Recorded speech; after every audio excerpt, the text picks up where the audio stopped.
இது எந்த நடிகர்? நான் பேச போற நடிகர்னு கரெக்டா சொல்லணும். அப்புறம் அதுக்கப்புறம் மேஜிக் போயிடலாம். முதல்ல துவக்கமா ஒரு நடிகர் வர போறாரு. இது யாருன்னு கரெக்டா சொல்லுங்க. ஹே, தமிழனுக்கு பிடிக்காத வார்த்தையே மன்னிப்புடா. நம்ம இந்திய நாடு என்னைக்கு இருந்தாலும் வல்லரசு நாடாகிறதுக்காகத்தான் என்ன பெத்த ஆத்தா எனக்கு வல்லரசுன்னு பெயர் வச்சிருக்கா. ஹே ராக்கம்மா, கைய தட்டு. ராகத்துல நெட்டு கட்டு. ஜாங்கு என்னைக்கும் ஜாங்கா இருக்கும், ஜஜக்கு என்னைக்கும் ஜஜக்கா இருக்கு. ஹே ராக்கம்மா, நான் காந்தியா இருக்கிறதும் சுபாஷ் சந்திர போஸா மாறுறதும் நீ கை தட்டல தான் இருக்கு. வணக்கம் மக்களே, நன்றி மக்களே. தேங்க்யூ. யாருங்க சார்? விஜயகாந்த். அடுத்து பாருங்க, தளபதி படத்துல ஏன் உச்சி மண்டையில சுருங்குதுன்னு ஒரு பாட்டு. இந்த பாட்டை ஒருத்தர் பேச போறாரு, பாட போறாரு, பேச போறாரு. யாருன்னு கரெக்டா சொல்லுங்க.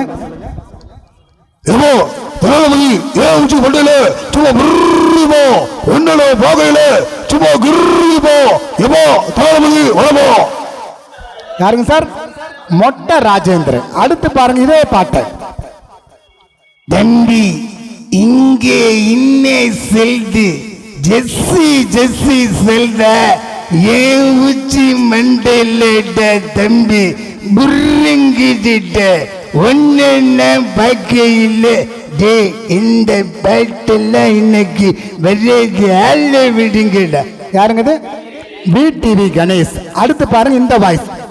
தம்பி ராக்கம்மா, கைய தட்டும் தம்பி. ஆனா தட்டாது. என்னது 500?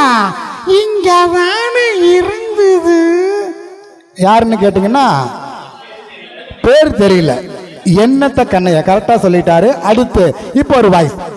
வணக்கம் கண்ணு, இந்த 18 பட்டிக்கும் நான் தான் நாட்டாம. வினோத் சக்கரவர்த்தி. அடுத்து பாருங்க. அதாவது எனக்கும் அது உனக்கும், எனக்கும் உனக்கும் தான் பொருத்தம். அது எத்தனை கண்களுக்கு வருத்தம். அதாவது எடா கோபி. யாருங்க சார்? பாக்கியராஜ். ஜனகராஜ்னு சொல்லிட்டாரு. ஜனகராஜ் அப்படி இல்லைங்க, இப்படி. அம்மாடே அம்மாடே உச்சி மண்டையில வருங்குது ஒன்னே நான் பார்க்கல. இது ஜனகராஜ். அடுத்து பாருங்க இதே வாய்ஸ் இன்னொருத்தர் பேச போறாரு. கல்ல கண்ட நாய் காணும், நாய் கண்ட கல்ல காணும். டேய் கருமையா, ஓடி போய் நாய. கவுண்ட மணி வந்தார். அடுத்து பாருங்க இன்னொரு வாய்ஸ். இந்த வாய்ஸ்ல ஒரு நடிகர். இப்படிதான் 1901 காலத்துல அடியே ராக்கம்மா ராக்கம்மா கைய தட்டு ராகத்துல மெட்டு கட்டு. சுருளி. இந்த மாதிரி ஒரு பாட்டெல்லாம் நான் கேட்டதே இல்லை. இந்த விழாவுக்கு வந்தவங்க எல்லாத்துக்கும் என்னுடைய பணிவான நன்றியை சொல்லிட்டு விடைபெறுகிற சாமியே சரணம் ஐயப்பா. எம்என் நம்பியார். அடுத்து பாருங்க. லேடீஸ் அண்ட் ஜென்டில்மேன், சீமாட்டிகளே எல்லாருக்கும் அற்புதமான நிகழ்ச்சிக்கு வந்தவங்க எல்லாருக்கும் நன்றி பாராட்டி விடைபெறுகிறேன். நன்றி, வணக்கம். எம்ஆர் ராதா வந்தார். அடுத்து ஒரு வித்தியாசமான நடிகர் குரல்ல பேசணும். அடுத்து பாருங்க, பட்டிமன்ற பேச்சாளர் நடிகர் சாலமன் பாப்பையாட்ட போய் இன்னைக்கு செல் இல்லாம கூட பல்லு இல்லாம கூட இருந்துடலாம், செல் இல்லாம இருக்க முடியாதுன்னு ஒரு கருத்து கணிப்பு கேட்க போறோம். இது என்ன கருத்து கணிப்புன்னு கேட்டீங்கன்னா, செல்போனுக்கும் மனைவிக்கு என்ன வித்தியாசம்? ஒரு பட்டிமன்றம், சின்ன பட்டிமன்றம் தான். இதுக்கு தீர்ப்பு சொல்றதுக்காக சாலமன் பாப்பையா வர்றாரு. அன்பு பெரியோர்களே, அருமை தாய்மார்களே, அருமை அருமை. செல்போனுக்கும் மனைவிக்கும் என்ன வித்தியாசம்? பதில சொல்லித்தானே ஆகணும். செல்போனும் மனைவியும் ஒண்ணுதான் ஐயா. இருந்தாலும் தொல்லை, இல்லாட்டியும் தொல்லை. அதுவும் அடிச்சுக்கிட்டு தான் இருக்கும், இதுவும் அடிச்சுக்கிட்டு தான் இருக்கும்.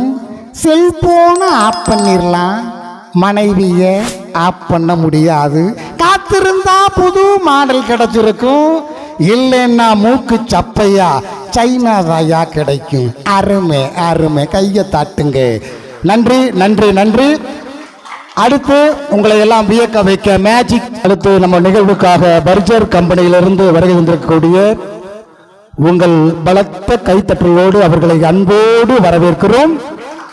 இந்த விழா சிறக்க மேலும் நிகழ்வுகளை கலந்து கொண்டு வாழ்த்திக் கொண்டிருக்கின்ற உங்கள் அத்தனை பேருக்கும் மீண்டும் மீண்டும் மனம் நிறைந்த நன்றியினை தெரிவித்துக் கொண்டு இப்ப அடுத்த ஒரு நிகழ்வு அவர்களுடையது. அடுத்த நிகழ்வு எங்களுடைய மேஜிக் ஷோ.